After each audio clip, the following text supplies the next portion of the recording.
Harihi Om Gananam Tva Ganapati Gum Havamahe Kavyo Kavenam Upamashravastamam Jyeshtarajam Brahmanam Brahmanaspatha Anashrinvanno Diviseda Sadhanam Prano Devi Saraswati Vaje Virvajinivati Vinama Mitrayavato Ganeshaya Namaha Saraswatyai Namaha Shri Gurubhyo Namaha Harihi Om Guru Brahma Guru Vishnu Guru Devo Maheshwaraha Guru Sakshat Parabrahma Tasmai Shri Gurave Namaha Gurave Sarva Lokanam Visaje Paparoginaha Nidaye Sarva Vidyanam Sri Dakshinamurtaye Namaha Harihi Om Tat Sat Sri Sai Ishvaratpanamastu Ramanuja Daya Patram Jnana Vairagya Bhushanam Srimad Venkatanarthayam Vandhe Vedanta Deshikam Sada Shiva Samarambha Shankaracharya Madhyamam Asmadacharya Paryantam Vande Guru Parampara Harihi Om Tat Sat Sri Narayanarphanamastu Swastu Namo Namaha. A very good morning to everybody who's joined in today. Again, congratulations. You are in week 7 of the course, 70% of the course. We should at least have inculcated or triggered at least 7% of some thought process that will inculcate or inject some inertia or initiative on your part to, to change a little bit, just a little bit, So we have covered 19 verses so far. Today we're going on to 20, 21, and 22. And we'll start as usual by going through what we've covered so far, just so that, even by listening, just by the process of Shravanam, you can get into a stage of Nityadasanam. Okay.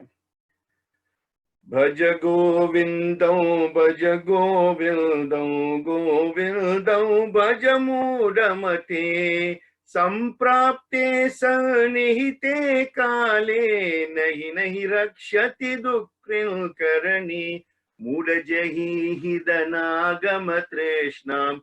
Guru Sadbuddhim Manasi Vitreshnam Yallabashe Nija Karmopatam Vittam Tena Vinodaya Chetam Naristana Bharana Videsham Drishtva Magamohavesham Etan Mamsavasadi Vikaram Manasi Vichintaya Varam Varam Nalini dalagata jalamati taralam Tadvat jivitam atisaya chapalam Vidhi vyadhi abhivana grastam Lokam shokam hatam cha samastam Yavat vitho parijana saktha Stavan nija parivaro raktha Paschat jivati jarjara dehe vartam Kopina prachati gehe yavat bhavano nivasati dehe tavat prachati kushalam gehe gatavati yavo deha paye varya bipyati tasmin kaye bhalastavat krida sakha tarunastavat taruni sakha Vruddhastavat chinta sakha parame brahmane kopi nakasta kate kanta kaste putra samsaro yamativa vichitra kasyatvam kakutayahat tatvam chintayatadiha brahat satsangatve nitsangatvam Nisangatve nirmohatvam Nirmohatve nischalatatvam Nischalatatvam jivan mukti Payasigate ka kama vikara, suske nire ka samsara, shine vitte ka parivara, jnanate tattve ka samsara, makurudana jana yauvana garvam, harati nimesha kalat sarvam, maya maya midam akhilam hritva, Brahmapadam tvam pravisha videtva dinayaminyau sayam prata sisiravasantau punarayata kala kridati gachatmayu tadapi namunchata shavayu kate kanta dhanagata chinta vatula kim tavanasti niyanta Trijagati sajjana sangati reka bhavati bhavar navatarane nauka jatilo mundi lunchita kesha kashayambara bahukrita vesha pashyanapi cha napasyati mudo hridaya namittam bahukrita vesha angam galitam palitam mundam Dashana vihinam jatam tundam vruddho yati gritva dandam tadapi namunjat yasha pindam agne vani praste bhanu ratrau chubuka samapita janu karatalalavi sarastulavasa tadapi namunjat yasha pasha Gurute Ganga Sagara Gamanam Prataparipalanam Athavadhanam Jnana Vihina Sarvamatena Muktimna Bhajati Janmasatena Suramaldira Tarumula Nivasa Sayabutalamajinam Nivasa Sarva Parigraha Bhoga Tyaga Kasyam Sukam Nakaroti Viraga Yogarathoba Bhogarathoba Sangarathoba Sangavihina Yasya Brahmani Ramate Chittam Nandati Nandati Nandatyeva Nandati Nandati Nandatyeva Bhaja Govindam. O fool, why do you subject yourself to all that which is temporary and deny yourself to that which is permanent? So move away from this material titles, possessions, acquisitions, and all that bind you to the bondage of a worldly life, and detach yourself and attach yourself to that one permanent thing. For when the time of death comes, the appointed time, samprapte sannihiti kale, nahi nahi rakshati dukrin karani, all this won't help you. So the question arises, okay, fine. How do we then traverse this ocean of samsara that is so difficult, that is riddled with problems? Right? You have to understand one thing now. Tell me one person who does not have a problem. A king who has got all the wealth, has he got no problems? A prime minister, a president, right? Ratan Tata, right? You know what a great man he is, right? Everybody has got problem. The Ambanis have got problem, you know. The British prime minister has got a problem. Everybody on earth has a problem, right? So the question is, how do we address these problems, right? Just like day and night is permanent, happiness and grief is also permanent. Once you realize the truth, then you know it is just a cyclical effect. Grief, happiness, grief, happiness, grief, happiness. If you latch onto the grief, then when it goes to the happiness, the pendulum goes to the happiness, you will still be in the grief mode. So learn to take each day as it comes and learn to let go and let God. Okay, so verse 20 is saying, Bhagavad Gita kinchidarita ganga jalalava kanikava pita sakradapi yena murari samarcha kriyati tasya yamena na charcha.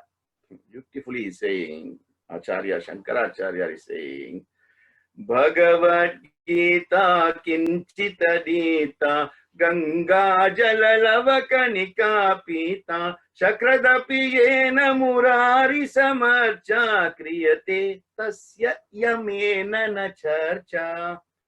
He said, Bhagavad Gita kinchitadi. Kinchit in Sanskrit means little bit. So it says, read but a little of the Bhagavad Gita.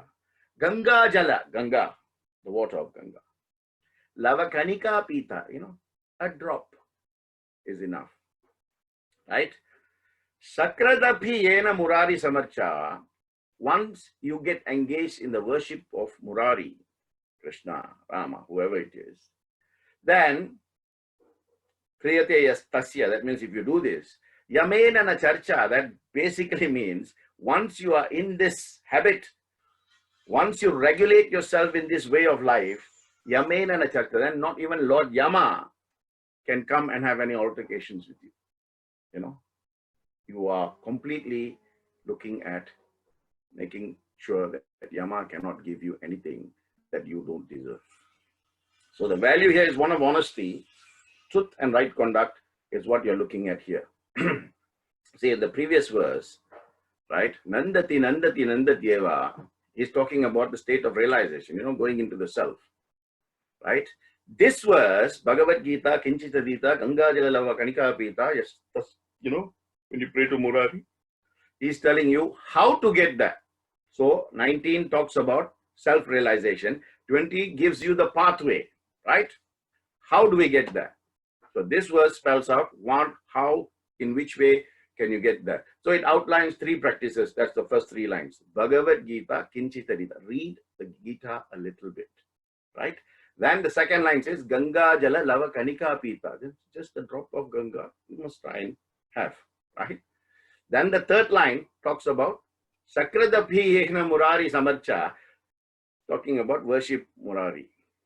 And then in the end he says, Kriyate Tasya, if you do this, Yama won't have a problem at all for giving you what you deserve. So he's talking about the 3 pathways, right? The first one, Bhagavad Gita, Kinchitadita, is Jnana, path of knowledge, Jnana Yoga. The second one, Ganga Jala Lava Kanika Pita, is Bhakti Yoga, right? The third one is Karma Yoga. So very clearly, Shankara is saying the paths are already clearly outlined for you. Jnana Yoga, Bhakti Yoga, Karma Yoga. And of course, to bring all this to one state of equanimity, you do the 4th yoga, which is Dhyana Yoga, or otherwise known as Raja Yoga. See, the emphasis in this verse is little, because every little helps, right? No wonder Tesco is using that as their catchphrase, right? Like I always say, little drops of water, little grains of sand make the mighty ocean in the pleasant land. So, it is little by little that we can, right? So this verse 20 basically talks about or portrays beautifully the significance of spirituality in our lives.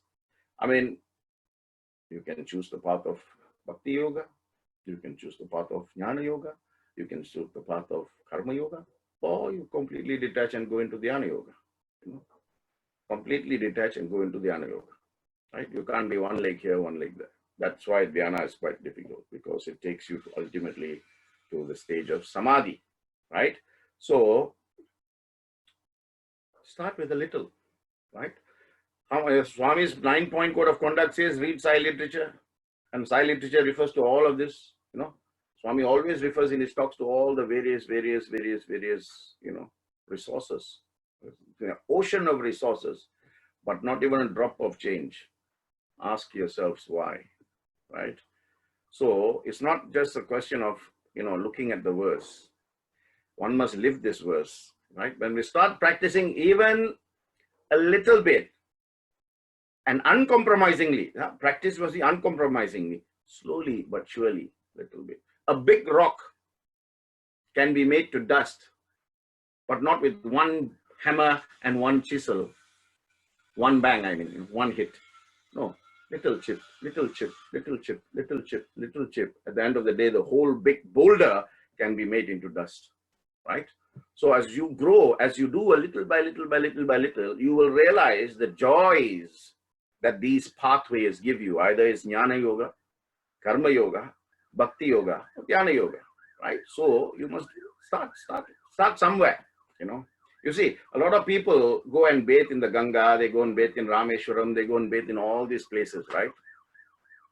The water, the holy water touches the mind. No, the holy water only touches the body. So physically they cleanse themselves, but the attitude never changes because the mind is not cleansed. That's why the second line comes and says, Ganga Jalalava Kanika Pita. Just a drop of the Ganga must go in and must change you from inside out.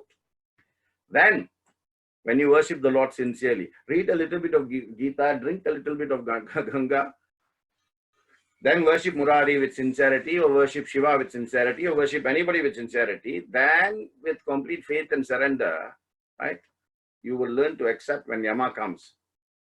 If you will tell Yama, I've been waiting for you, come. Okay. Because a lot of people, when Yama comes, they are not ready, they are not prepared. They don't want to go, right? And this is what the verse is saying. When you do these three things, Yama will have no problems, right? Whatever you will get anyway, right? So why make it difficult for yourself? To those who live intelligently and practice what they learn, there will be no fear of death. That is the last line. To those who live intelligently and practice what they learn, right? Whether it's Jnana Yoga, Bhakti Yoga, or Karma Yoga, there's no fear of death. There is no fear of death. So that's the truth. But truth will always set you free, as the famous saying, Satyameva Jayate, Truth will always conquer.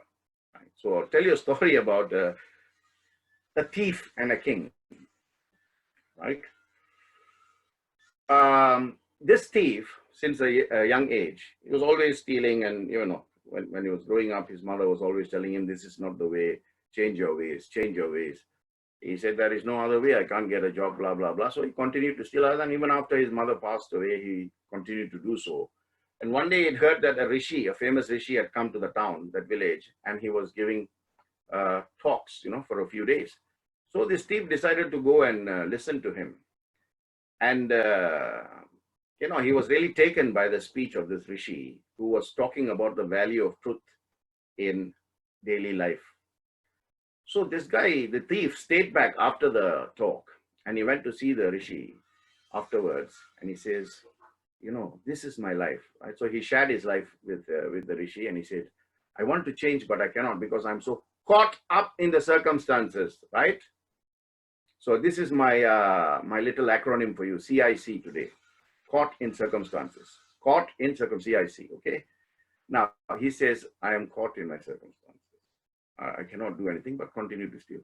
The rishi said, okay, you continue to steal, but always only tell the truth. So if you get caught by the police, you tell the truth. If someone asks you, are you a thief? Say yes. So always speak the truth. You will see your life change little by little. So the guy felt somewhat convinced. He was a bit confident that the rishi had given him some sort of life-changing mantra. So he said, okay. So one day when he went out to steal, he came in touch with another thief who was also trying to do something, right? So they both started to talk. And in their speech, they said, which is the best place to go and rob? So this new thief said, you don't know, the palace has got 5 huge diamonds, right? Let's go and attack that and take. I know the way inside because I bribed one of the, palace guards. So they both decided the next night to go. They broke in because they knew the way. The new thief had connections. And, when they opened the safe, so this guy is expert in opening safe. The other fellow wasn't, okay? There are 5 diamonds there. So the new thief, said, there's 5 here. If you want, you can take 3, I will take 2 because you did most of the work. But this thief said, no, I have to be honest with you, right? There is 5 here. You take 2, I take 2, we'll leave 1 behind. So that's what they did. He took 2, the other fellow took 2. And of course, the new thief followed the old thief back and said, look, I cannot keep this anywhere. You keep it with you. In 3 days' time, I'll come and collect it. So, of course, there's professional courtesy between thieves, right? So the first thief said, okay, because he's now speaking the truth, right? So he went, and then, 2 days later, the king's guards came to the house and arrested our thief and brought him before the king's palace. And in the palace, the minister, the treasurer, was saying, the palace has lost 5 diamonds that was kept in the safe, right? And we had gathered enough intelligence to say that you are the person responsible for this. And the king asks him, did you come and steal the diamonds? Of course, the thief now is saying the truth, right? So he says, yes, I did. How many diamonds did you take? There was another friend of mine, I don't know where he lives. I am still keeping his 2 diamonds. I have my 2 diamonds, so we shared 2 and 2. So I have got that with me. In fact, I brought them because, I'm caught. So he gave the king the 4 diamonds. And the king said to the treasurer, you have stolen the 5th diamond. Which was true because, there was 1 diamond left in the safe. So the treasurer had actually taken this and put the blame on the thieves and said, oh, we've lost all 5. Because of that, the king said, I'm going to punish you and throw you in jail. You better say yes, and then I'll release you. Then the treasurer said, yes, my lord, sorry, in a moment of, I was caught in circumstance where I couldn't decide, and I took it. So the king banished him from the kingdom, and the king said, who was your other friend, the thief? Do you know where he lives? And the man says, I honestly don't know. I just got to know him. The next day we did this. The king then said, the other thief was me. I actually go out in my kingdom in disguise. And then that's where I met you. Because you have spoken the truth has saved you. I now make you the treasurer of my kingdom because you are a truthful person. So you see, Satyameva Jayate, right? See, once the thief developed the habit of speaking the truth, he was rewarded. Naturally, he was rewarded. Soon as you give up bad habits and you start engaging in truth, Satyam. Remember, I said Satyam, Jnanam, Anantam, Brahma. You even sing the bhajan, right? Satyam, always engaging in truth, will give you Jnanam, intelligence. Intelligence will lead to wisdom and discrimination. That will give you Anantam. Anantam is bliss. Anantam is not happiness. Anantam is bliss. Stage beyond that, Like you have Shanti and you have Parashanti, like Prashanti, right? Stage higher. On the higher stage. Once you are vibrating at that higher stage, you will latch to the Brahman, right? Satyam Jnanam Anantam Brahma. So, Swami, that's why Swami always says very beautifully, he says, do not forget the wrong done by you to others. And do not forget the good others do to you, right? When you take up positive things, that positivity will eradicate all negativity. So good habits will bring God closer to you. That is why the word God is in the word good. G-O-O-D and G-O-D is there, right? The more good you do, the more God you will see. And of course, everybody knows good habits drive out the bad habits, right? So Bhagavad Gita, Kinchitarita, what does that mean? Okay. Truth, that's the truth. Read a little bit, change a little bit, read a little bit more, change a little bit more, read a little bit more. Bit by bit is what you should be focusing on. So the value here is transformation, right? Bhagavad Gita, Kinchitarita, Ganga Jalalava Kanika Pita, right? I was an old farmer living in a farm up in the mountains with his young grandson. Every morning, the grandfather will be reading the Bhagavad Gita, and it's always left on the kitchen table, and he will get his grandson. He wanted to teach his grandson, so he'll be telling him, what happened in the Mahabharata war and, the essence of the Bhagavad Gita and all of that. One day the grandson came and said, Grandpa, I tried to read this Bhagavad Gita just like you, but you know something, I don't understand it. And whatever I understand, I forget as soon as I close the book. So what good does this reading of the Bhagavad Gita? You told me to read little bit. Even that little bit I can't digest and I can't keep it within. I can't retain it. So what good is it? Of what use is it? So the grandfather who was putting coal in the fire, right, took the coal basket, emptied the coal, right, and gave him the basket. And he said, okay, before I answer that, can you run down to the river and fetch some water in this basket and bring it? So the boy went. Of course, coal basket, has got little holes all around, right, to add the coal. By the time he reached the house, all the water had, dropped out through the little holes. So he ran back again.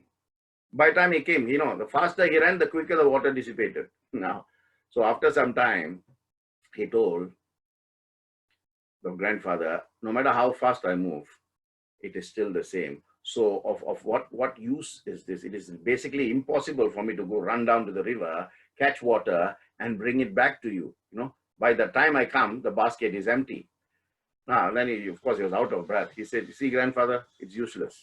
I can't do this." Grandfather said, "Look at the basket." The boy then looked at the basket, and for the first time, he realized that the basket was completely washed and was shining. Because the river from water bringing. Then he said, the dirty old coal basket was now clean inside and out. Then the grandfather says, "My dear grandson, this is what happens when you read the Gita. You might not understand or remember anything, but when you read it, your life will change little by little from inside out. If you look for external changes, you won't find it, but the internal changes will give rise to external change." Remember, I said this in last week's class. That is the work of Lord Krishna in our lives. Krishna means darkness, right? And he was born in Janmashtami. And it's coming on the 9th of August is Krishna Janmashtami, or what we call Gokulashtami, right? Compared to Rama Navami, Rama was born on a full moon. Krishna was born in the darkest phase of the moon, right? So basically, even in their lineage of Dashavataram, right, they very clearly say, Jnana and Ajnana is within us. So Krishna's Gita will change you little by little from inside out, right? Once I was in Birmingham, in Gita Bhavan, and I gave a 2-hour talk on Gita.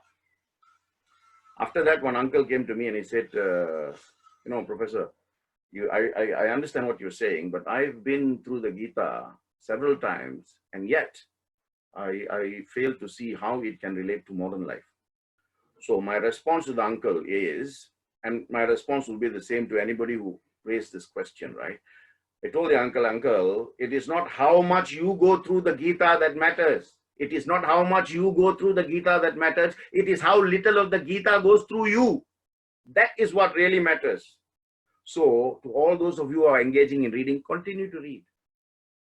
Read with the understanding and acceptance that some things will change and some things will not change immediately.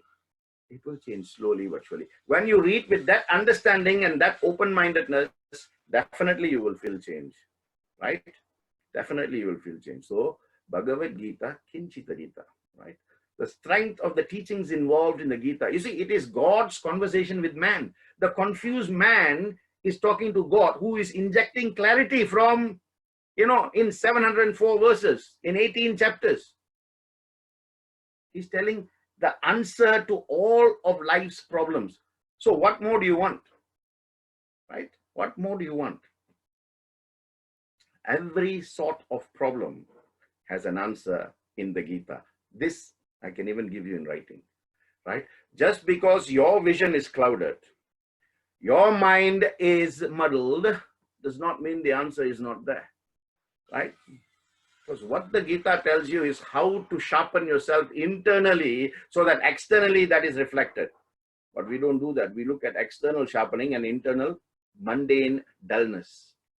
So change it around. Change it around. Bhagavad Gita, Kinchita Gita.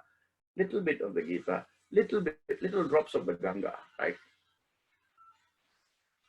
Then worship God with sincerity, with faith, with surrender. And of course, you'll be fine, right? And that brings us beautifully into verse 21. 21 is a classic.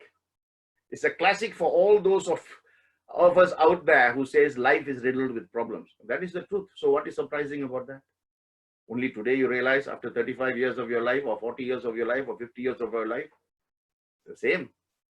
Whatever you do, however great a scientist you are, however rich a nation you are, can you stop the process of day becoming night and night breaking into dawn and dawn becoming day, and then the whole thing? You cannot. So in the same way you accept that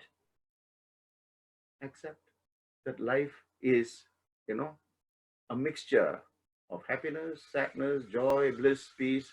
How much you take that and make it last a little longer, that is down to you. That's why in 21 he says, Punarapi jananam, punarapi maranam, puranapi jatani, jatare shayanam, samsare bahudustare, kripaya pare pahi murare. Punarapi jananam, punarapi maranam, punarapi janani jatare shayanam, iha samsare bahudustare, kripaya pare pahi murare. Born again, death again, punarapi jananam, punarapi maranam, punarjanmaha, punarmananaha. Born again, death again. Right? Punarapi jananim jathare shayanam. Even when you were already created as a fetus in your mother's womb, your journey has begun.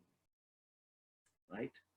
Iha samsare, this life, bahut dustare. It will be riddled. Right? This boundless ocean of samsara is riddled with good, bad, negative, positive, all that, right, wrong. Therefore, kripaya pare, all you can do is seek the kripa of Murari. Redeem me through your mercy is what you should be. So the question is, what value? The value is acceptance and change. Acceptance of the truth and changing in order to accommodate that acceptance of the truth. Right? So you see, the verse explains what happens when you do not put enough effort to develop spiritually through the verses, through the lines mentioned in 20.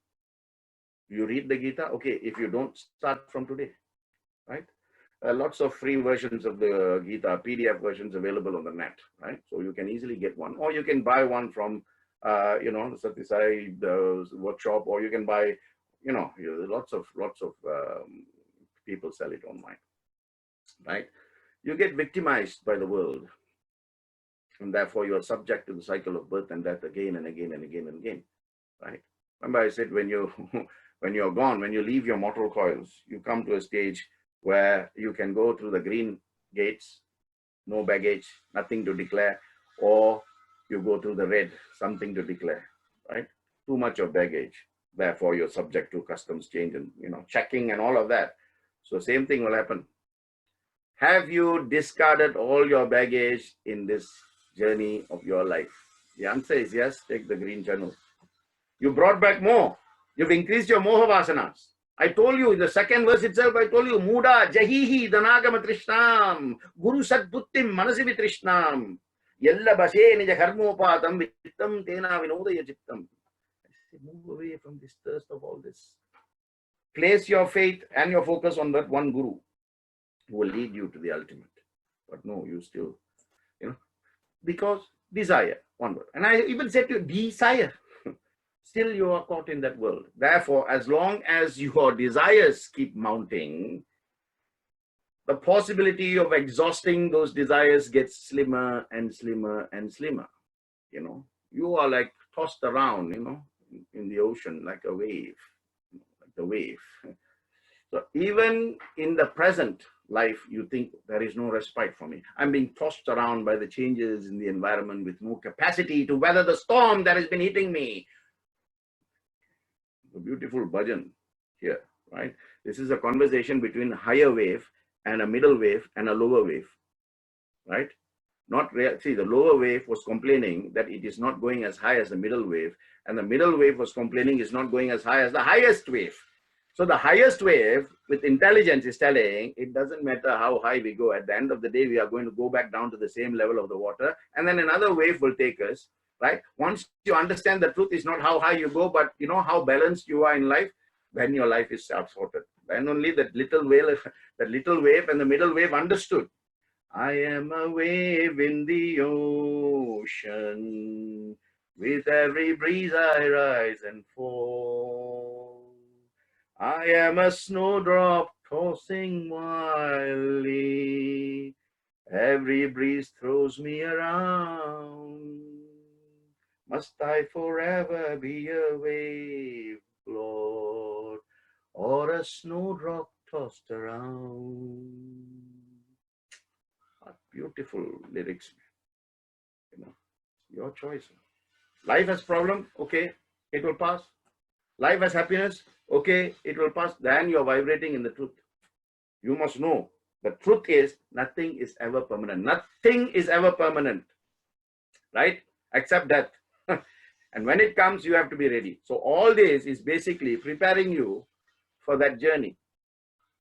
So live it correctly, right? It's like a cone, a cone. cone on its apex, unless you support it, it will fall, right? So turn yourself around and make sure you're resting on the circular bit. So the cone is pointing upward and it's balanced. Simple. See, at the end of the day, if you do not, that's what this line is saying. Punarapi janani, punarapi, again birth, again death. Even from the time you were in your mother's womb, these problems will already start coming. So all you can do in this life is do the right thing and pray for the kripa. The kripa is the grace and the daya is the compassion. Daya karo Bhagavan, kripa karo Bhagavan. We are saying all these bhajans, but do we reflect on these words, right? Either way, you have to surrender, right? You only have to surrender after you've done your best, right? This helps overcome the anxiety of truth, So that was this man, right? This story is for all of us who complain that we have too much problems in life.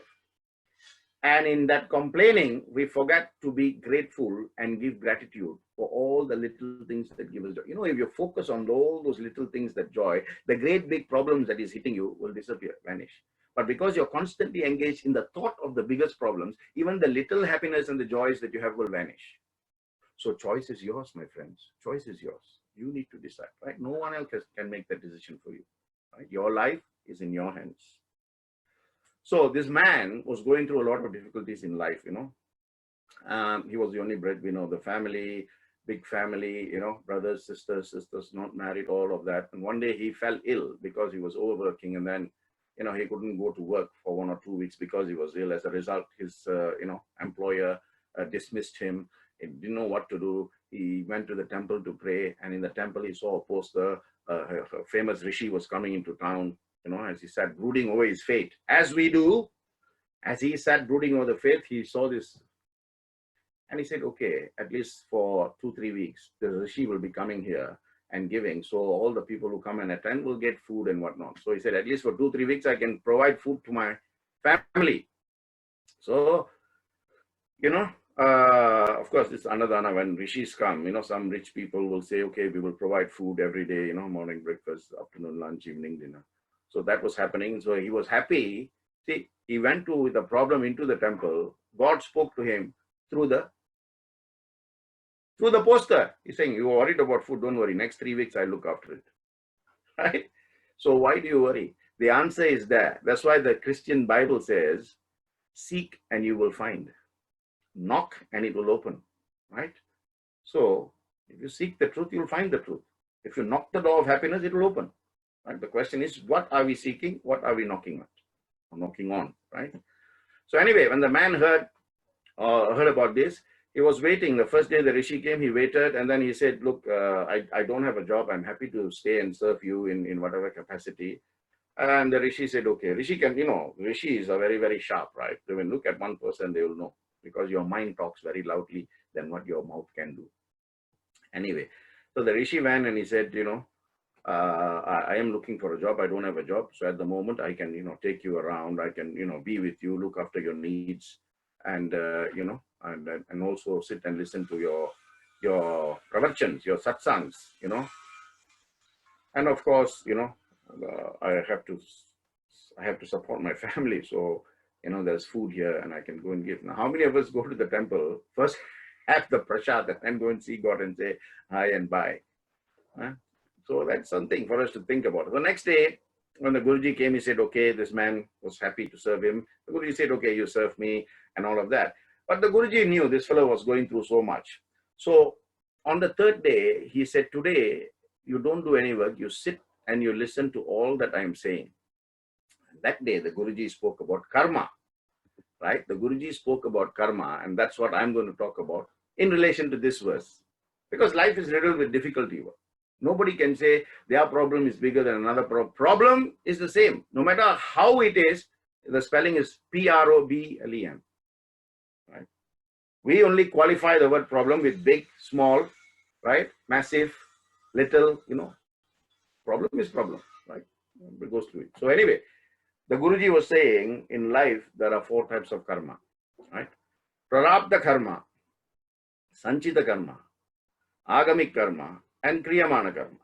Then he began to explain this to the people who were gathered there. And this fellow who was sitting there was listening very intentfully, right? He says, Praprapta karma is matured karma. Matured karma. So let me explain this to you, right? You say, you have an apple tree, a fruit tree, an apple tree, right? There will come a stage when the apples will start falling off, right? Either it is ripe and you pluck it, or if you don't pluck it, it will detach itself and fall from the tree and land onto the ground. It cannot remain on the tree forever. This is prarabdha karma. The time when your karmic actions mature in this life, that's like the apple falling onto the ground, or it is plucked by the owner, your prarabdha karma will mature and appear in your life. And that is very simple explanation of, So how is karma related to the apple tree? Yeah, every action that you do, every karmic action you do, it produces two types of fruits. One is punya phala, one is papa phala, punya and papa. So that will go and start to mature. And when the time is right, it will fall just like the apple. And that's what we call prarabdha karma. Okay. So whatever you're going through presently, note the word presently, right? You have no control over. It is your prarabdha that is matured and is happening. It is your prarabdha karma that is matured and happening. Okay. So people understood that. Then he said the next one is sanchita karma. Sanchita karma is stored karma. It's a storage. So people are asking, what is the meaning of storage? Then he goes back to the apple tree and he says, when the apple tree matures, do you think all the fruits mature at the same time? And they all fall at the same time? No, isn't it? Some fruits will mature and fall. Some will wait and they will mature at another time and fall. Some others will wait even longer and then will fall when they get matured. This is sanchita karma. Whatever karma you're doing with, you're engaged in, it will store, then prarabdha, mature, and it will fall, right? See, so is there a way? Yes, if you can go to the source of your actions, then you can either choose to nurture them or to destroy them altogether. The key is going to the source. Where's the source? Manas. Then he says the third one is called agami karma. Agamic karma, right? So again, say you're going into the apple orchard, right? You by entering, you are doing something, right?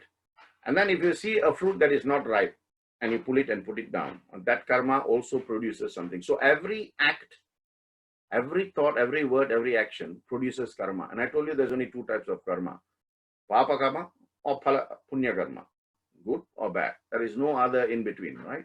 Whatever you do, that's why Swami says, in your mind think good, in your mouth speak good, in your actions do good, in your heart feel good. When you have good, God will be there, right? Very simple he's saying. So forthcoming karma, that's what is. Agamic karma is forthcoming because you're doing something. Whatever you're doing goes into storage. Whatever is in storage will mature and fall at the right time. Okay.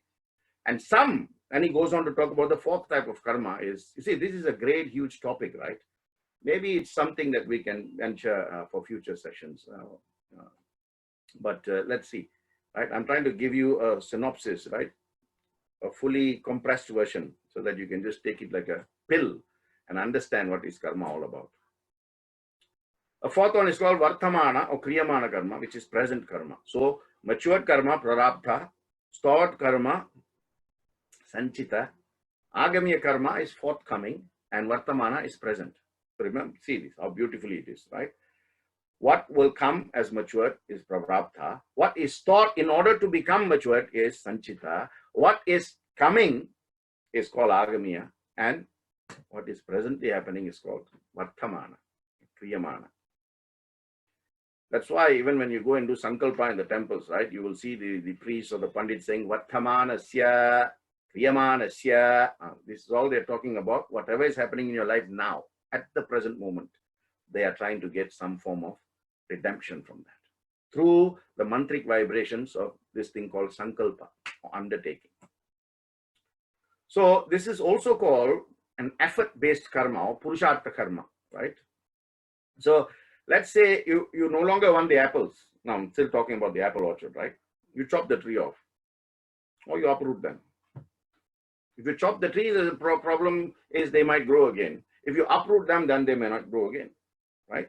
So you can still find a way to manage and dispose of the wood, the rotting apples, the green waste, and the rest of it. But with intense effort, you can get rid of it. So Vartamana karma is by continuously doing, I told you about chiseling the rock with one chisel and one hammer, a huge boulder, little by little by little, you can bring it down to a dust. So you may simply choose to sow wheat and harvest in a few months, clearing your karmic field on a regular basis by constantly thinking good, speaking good, doing good. So the bad one is already there. So whatever is thought and whatever is forthcoming can be reduced by good thoughts, good words, and good actions. 100%. Krishna himself has said in the Gita. Because Arjuna was worried about killing his, brethren. Oh, look, my 100 cousins are there. Guru Dronacharya is there. Ishma, Pitama is there. And Krishna says, this is a karma. You can reduce it. That is why when the Pandavas went out for 14 years in the Vanavasa, they did so many things. They set up so many temples and they set up so many ritualistic aspects. Karma Kanda, Jnana Kanda. Remember, I was speaking about this last week. In order to do this Purushartha karma or Vartamana karma to reduce the karmic effects of what was going to happen, you see. Because they went to the Vanavasa immediately after the, when they were chased out of the kingdom, isn't it? And then only when they came back, the kingdom was not given, then only war was declared. So in that way. So the value is right conduct and positive thoughts. Positive thoughts. Positive thoughts, sometimes you must engage in some ritualistic aspects to give credence to that positive thought, right? So one day Buddha was sitting with his disciples and they were talking. And one of the disciples asked him, Buddha Bhagavan, what is karma? So Buddha said, I'm going to tell you a story and you can see how you can change your destiny or change your karma simply by actions, by thought process, by word process, by action process. So he said there was a king touring his kingdom on an elephant. He suddenly stopped in front of a shop and he said to the minister who was with him, he says, I don't know why, but whenever I pass by this shop, I feel like taking the owner out and hanging him. So the minister was shocked. He said, my God, why do you feel like that? The king says, I don't know, but that is the feeling I get whenever I stop by this shop. Just passing by also, I get that feeling. So the next day, the minister wanted to see what was actually, the problem, because he wanted to investigate. So he went back to the shop, That shop was actually a sandalwood shop, So when he went in there, he casually said, so-and-so, how's your business and everything? How you're faring? The shopkeeper very sadly said, I don't have any customers. I do get people coming in, they check the sandalwood, they smell it and they say, wow, it's very nice, but nobody buys anything. So if I can only get business, for example, now, I got so much of stock. All this stock will only go if one thing happens.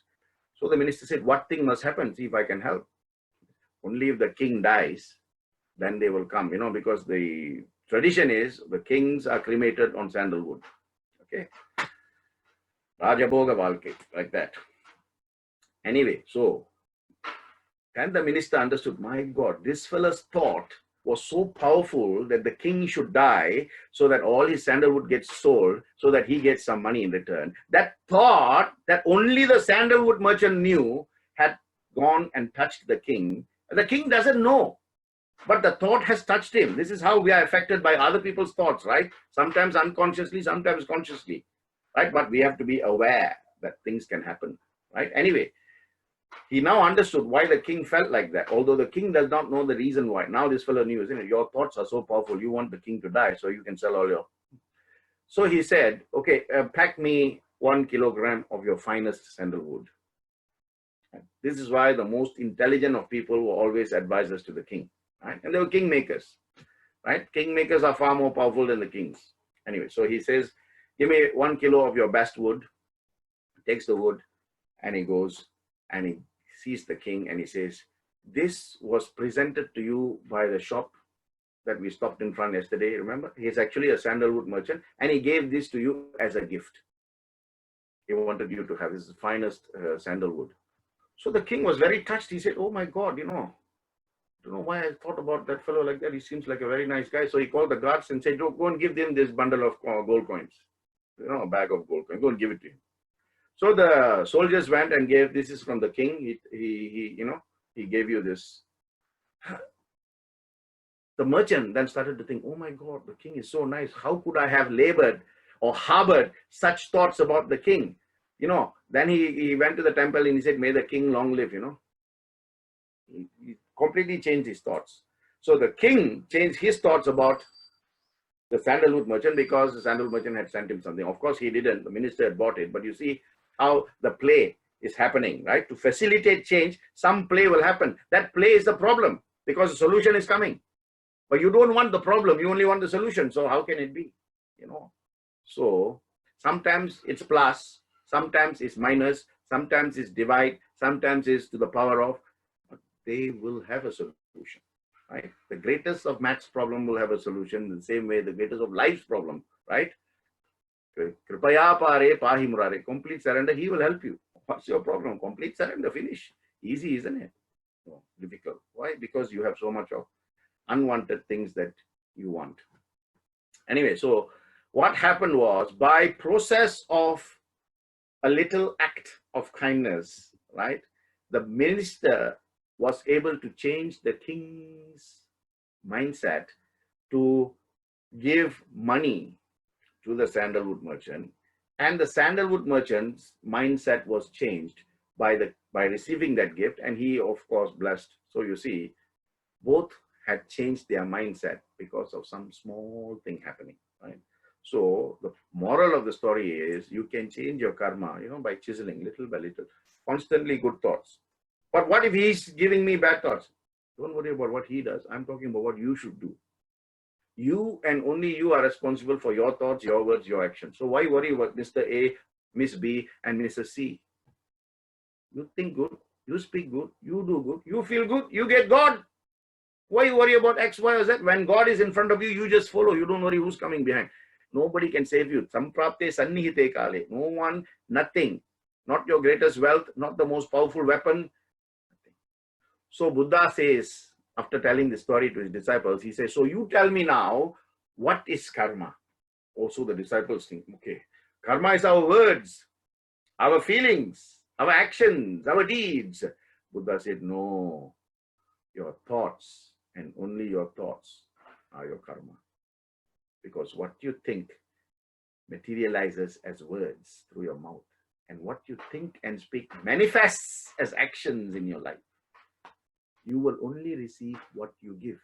Everything is about giving and receiving. Action, reaction, reflection on that action will lead you to the right reaction. Remember, I said, do not react, respond. That's your key, right? Don't react, respond. Right? So good thoughts, good words, good actions will come back to you in the same way. Remember the boomerang effect? Whatever you throw out as thought, whatever you throw out as words, whatever you throw out as actions, right, will come back to you with the same astounding accuracy. Bad thoughts come back to you. Bad words come back to you. That's why our ancient forefathers, they're always blessing people. May you live happily. May you get all the wealth. May you be at peace. May you enjoy. May you get joy. May you get bliss. May you get peace. Because that's going to come back to them. So what's your problem? Give. Only in words you're giving, right? Only in thought you're giving. You're not writing a check for the entire estate that you're going to leave behind for someone else. No. Good thoughts, good words, good actions. If you don't do it, then don't worry. Shankara is very clear saying, Punarapi jananam, punarapi maranam. Punarapi janani jatareshayam. Don't worry. If you can't do it now, I'll give you another birth. Punarjanmaha. Try and do it then. Right? It is purely because of the ignorance of our ways and the extrovertedness in us that leads us on a different path. If we can just reroute ourselves, right? We can do that with our sat nav. Or traffic jam, that that voice tells you, do you want to reroute? You say yes, and you reroute it. Why aren't you doing it in your life? Rewire your life and see where it takes you, right? We become comfortable with bondage. That's the whole problem. We become comfortable with bondage. Hence, we don't follow the fourth line in verse 21. Kripaya pare pahi murare. When there's a problem, I'll come to you. No. You must think God of all the time. You must think of God all the time. When you're happy, when you're joy, when you're bliss, when you're sad, when you're disappointed. So the presence of God is, there throughout. Okay, then the mind also gets used to that. Oh, there's this power that is, in us all the time. Otherwise, the 75% of God is not there, 25% is there. The 25% will struggle. The 25% will struggle to break the 75%, right?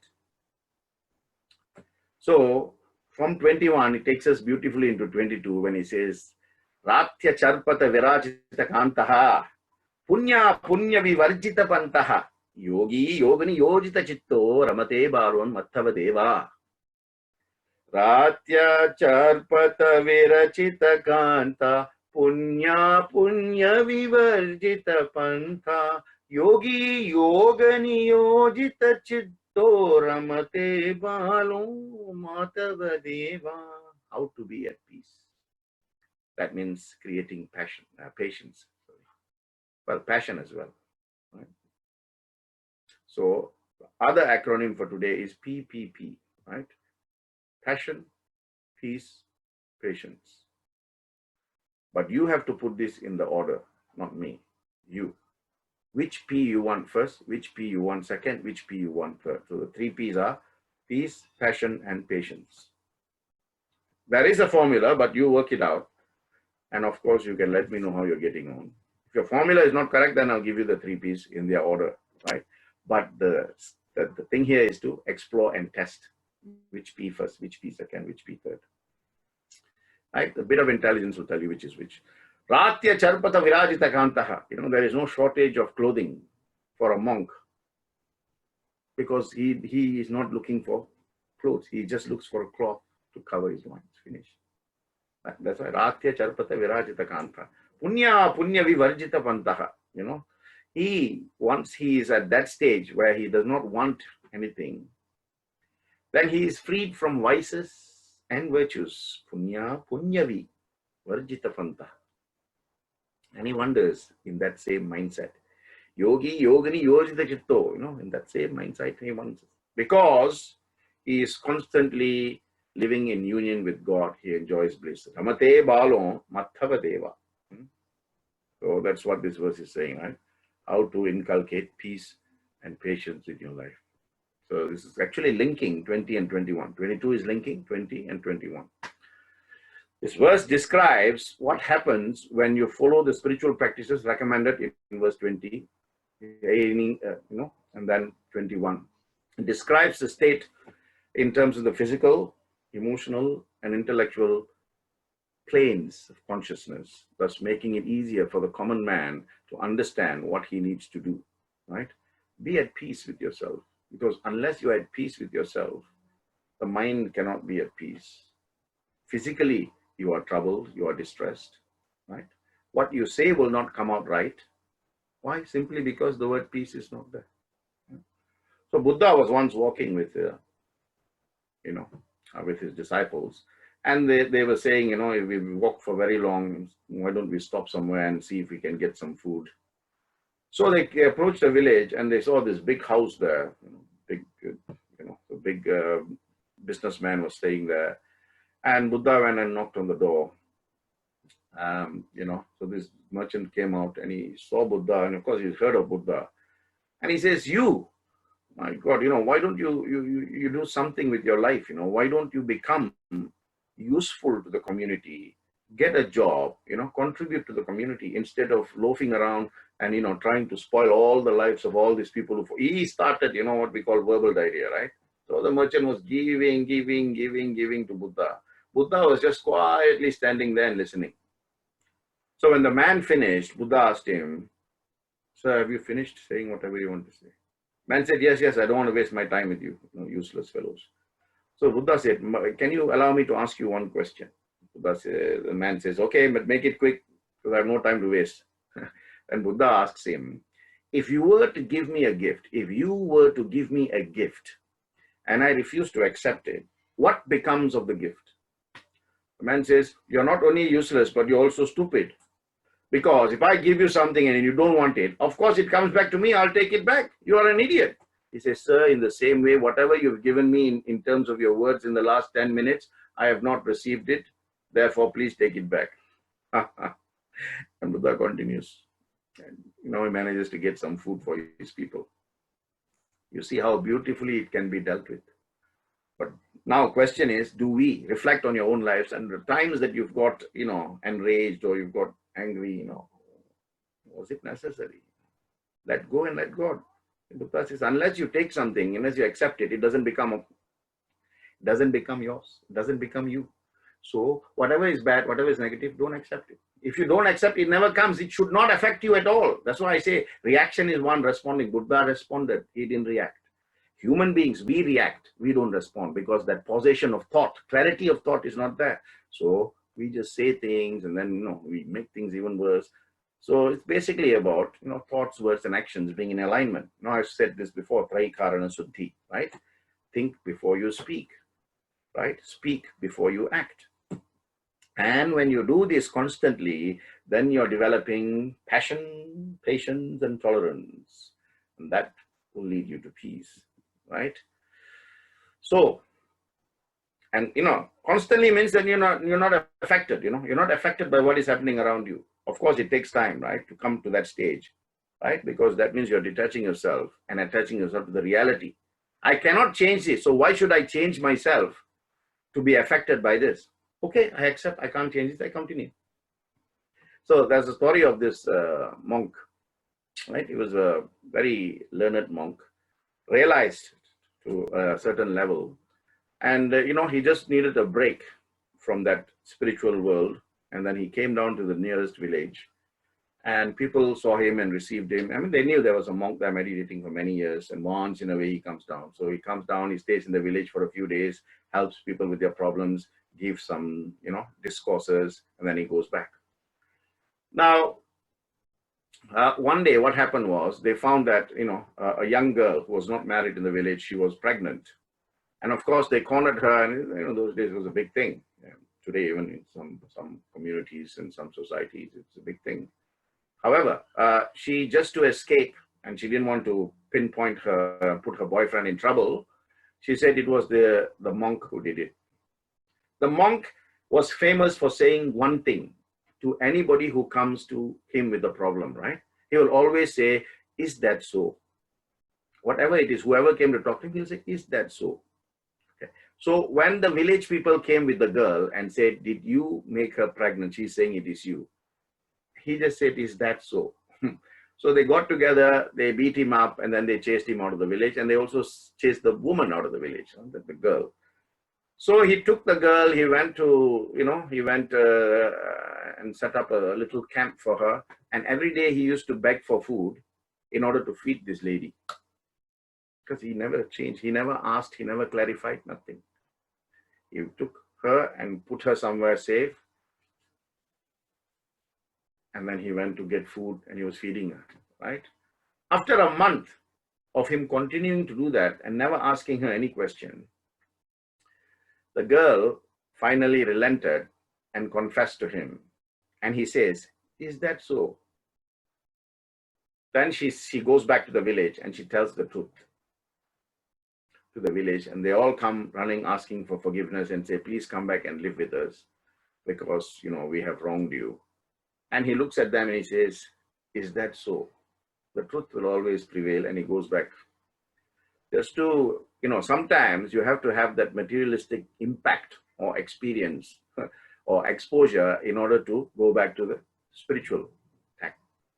So is that so is something that we can think about, because you can't control it. Let's look at it radically, right? Some of us are great analysts. So let's look at it from an analytical perspective. What could the monk have done? Could he have said, it wasn't me? Still his word. And who would they believe? Him or the girl, right? So at the end of the day, acceptance of the truth and then, doing the right thing. Once you've accepted and you're aware of the consequences, that will take you right. That's why they say a wise person, the Keto Upanishad says, a wise person has no image. Therefore, he's inwardly free. In such a case, he'll be viewed as a child without any internal image. Well, they say children are innocent and they're beautiful, right? Because they don't have any of these qualities or virtues. As we grow up, we attract these moha vasanas and desires and all of that, and we become something else, right? So inner freedom is what you need to look at. Kill the ego and become egoless. Finish, right? So how do we start? Where do we start? It's a big problem, isn't it? Because it's easier said than done. Go back to 20. Bhagavad Gita Kinchitadita. Ganga Jalalava Kanika Pita. Chakradapiyena Murari Samarcha. Kriyate Tasya, if you do this, Yamena Nacharcha. Right? So we have to do little by little, slowly, like a seed becomes a tree. A tree gets branches. The branches gets leaves and flowers and fruits, and they blossom in different seasons. And then they all die down, and then they blossom again. Such is the cyclical effect of life. So just track yourself to the truth, and then you will know what is happening, right? An important aspect is you have been gifted with wisdom. So from that wisdom, you can extract fulfillment, not from external sources, from internal sources. Externally is temporary, internally is permanent, right? He who accepts life with a wisdom of equanimity will go much further than the man who lives externally and who lives, on the basis of desire. The path that one is walking is far much shorter than the one who's walking with the wisdom of detachment. Self-control is strength. Buddha said that, isn't it? Self-control is strength. Right thought is mastery, and calmness is power. That's what Buddha said, right? So even Maharishi, Ramana Maharishi said something. He said, calmness is what comes outward, and there is peace inside of you. You cannot be peaceful outside with a lack or absence of calmness inside. Only what is inside will come outside. So what you see on the outside, what you hear on the outside, what you perceive in the outside, what you embrace in the outside will definitely affect you on the inside. So exercise viveka, discrimination. That is what I say. Even Confucius, he said, only that which is inside will come out. There is no other formula to be happy. So put the right thing inside and the right thing will come out. So that is 22.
Bye.